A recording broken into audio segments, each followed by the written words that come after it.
Global ocean pollution is now also having a detrimental effect on human health. The oceans are under threat due to pollution, much of it in the form of plastic waste.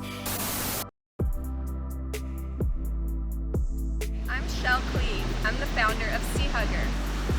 Sea Hugger is a nonprofit organization. We're founded here in Half Moon Bay, California, and our mission is to protect and heal our beautiful marine environment from plastic pollution through education and action.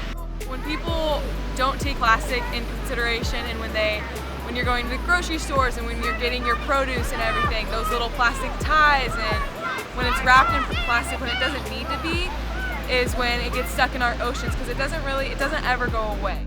We need to educate our children first about the issues of single-use plastic and conservation.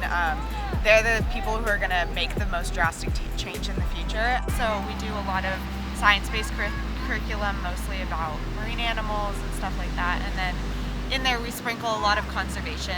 So we talk about recycling and not using plastic and things like that. And then in the afternoon it's all excursion-based. So it's really a time for the kids to get out of the classroom and come and play.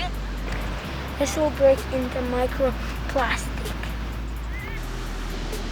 So one of the ways that we try and protect our marine environment from plastic pollution is to encourage people to switch from a disposable, single-use lifestyle to a sustainable, reusable lifestyle. We encourage people to use reusables, to swap out all those single-use for something that you can use over and over again. Super important to educate people on the dangers of single-use plastic and why we should use alternatives, because not very many people realize that it ends up in our food, it ends up in our water.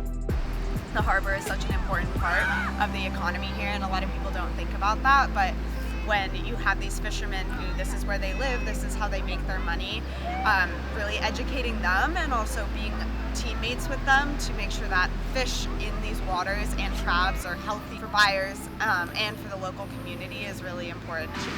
We also promote conservation laws. So we're working on the state, local, and federal level to create some laws that seek to protect our environment and make it easier for people to live more of a sustainable lifestyle. We live in a place where there's a lot of diversity in the ecosystem. It's important just to educate people, whether they live on the coast or they don't, about single-use plastic, because ultimately it affects everybody. I think it's really important for people to, one, not only pack your trash and make sure you don't leave anything on the beach, but as well as going through, and if you see trash on the beach, pick it up. We can all be the solution and not the pollution.